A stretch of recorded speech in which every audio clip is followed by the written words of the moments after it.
Okay. Ang nilalaman nitong video mga kamgilis, gusto ko lang ipaabot sa inyo yung simpleng mga paraan sa pagli-layout. Simplihan lang, no? Pagli-layout ng kwarto ay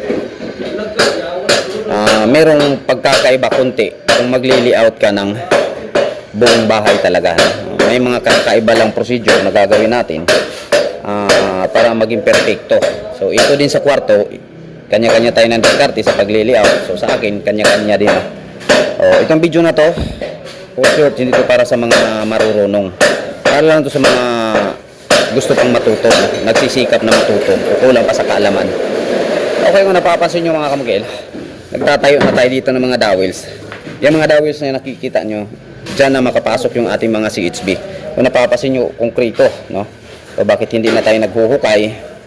So bago ko ginawa itong ganitong klaseng diskarte, inalam ko muna yung ilalim nito. So nakadalawang flooring na to mga kamukila.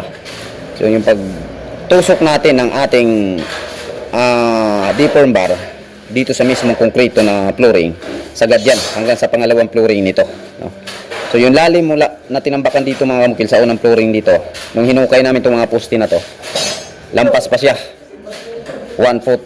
Ibig sabihin lampas 30 cm yung kapal niya. So lampas 30 cm yung ibinao natin dyan, no? Inabot natin yung pinakaunang flooring noon. Yung lalim yung mga bakal na yan. Matibay. Pagdating naman dito sa mga wall mga kamil, ang gagawin ko, may binibili na akong ano dyan. May binibili na akong nansag, no? Pioneer. Yun yung gagamitin natin para kakapit siya ng husto dito sa ating walling. Kung saan tayo pwedeng magbarina, no? Ng deform bar para ibaon natin. So, kailangan may nansag tayo na ipapakapit sa kanya kasi iba yung pressure na dadalhin sa wall, iba din dito sa flooring, no? Mas malakas yung pressure o may tendency na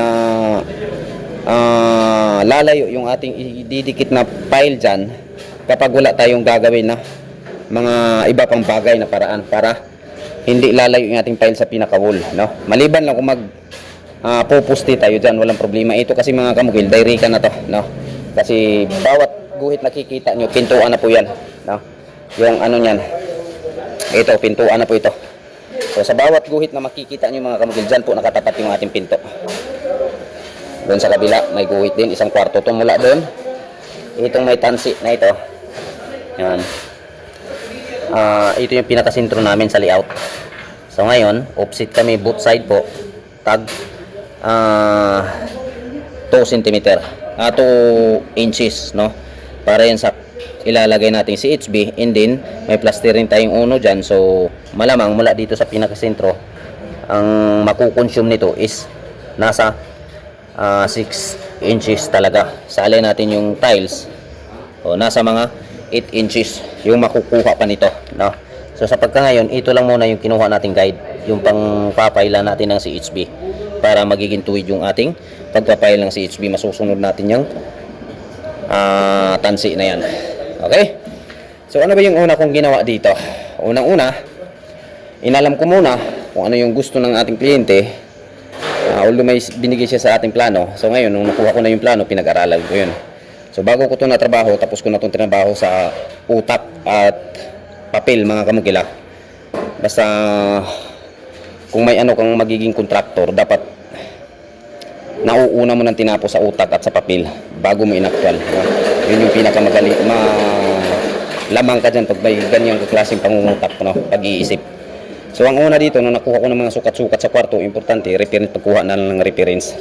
Ang ginawa ko dito mga kamukil, para makakuha ko ng reference dito sa pinakagitna, 1970s pa ang bahay na to. Kung napapansin natin, yung pinakabubong niya, agwas-agwas. Ibig sabihin, itong pagka-layout ng bubong mga kamukil, pag may kunting sablay nito, hindi mo makukuha ang perfectong cutting nito.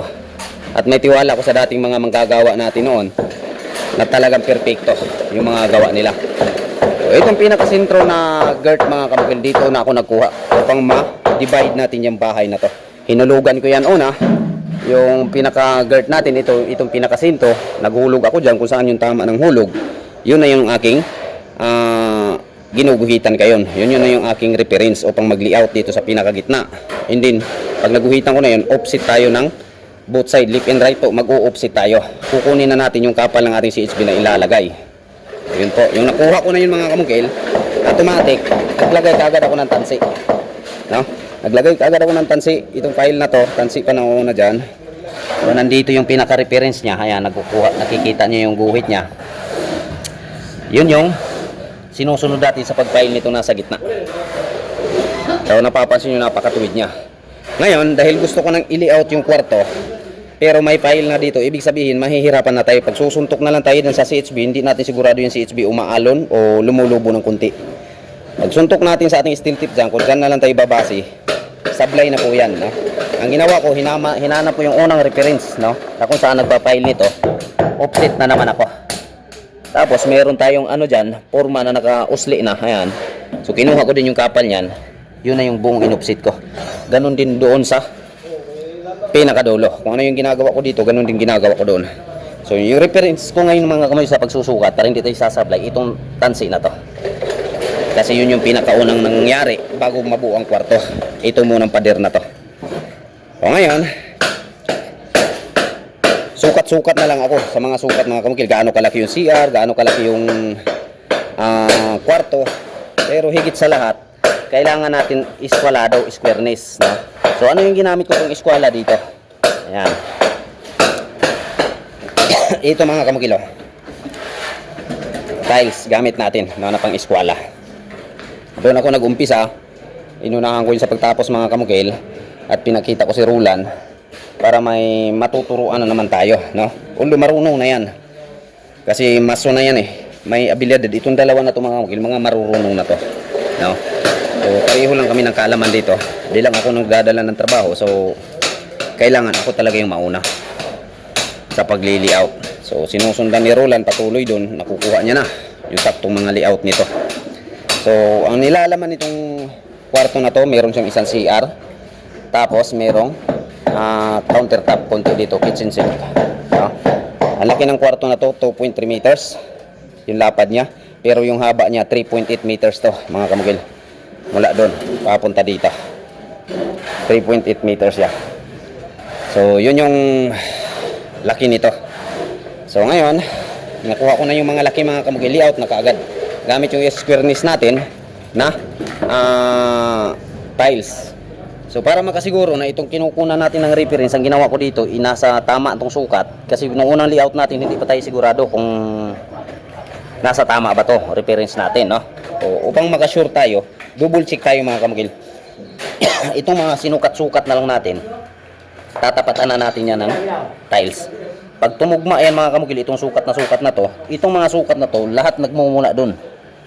Ang reference natin yung pinakatansi na yon. So pag tumugma yung eskwala dito, ibig sabihin walang sablay yung pinagkukunan natin ng reference kung saan tayo nag-uumpisa sa pag-layout. Patunay niyan mga kamugil, nandito. Ayan, kung napapansin nyo yung guhit niya, hindi po sumasablayan. Ibig sabihin, yung unang hakbang natin sa pag-layout is walang mintis. No? Kasi itong tansi na to, ano man nakikita yung guhit dyan, dito yan nagmumula. Pag sablay ito mga kamukil, pinagkukunan natin ng reference. Pag iskwala natin dyan, sasablayan. Okay, ngayon, sa pagtatanmin ng mga bakal, binigyan ko sila ng mga sukat. Yung mga araw na yung makikita nila dito sa guhit, yun yung bubutasan para papasukan natin ang mga ganito. Dowels natin. So yun lang mga kamugil, naway sana nakapagbigay tayo ng kaalaman sa inyo. No? Mahirap po mag-explain mga kamugil o magturo dito sa social media, pero ginagawa ko to para makakatulong tayo kahit papano. No? Marami yung tao nangangailangan ng kaalaman ngayon para sa pamilya.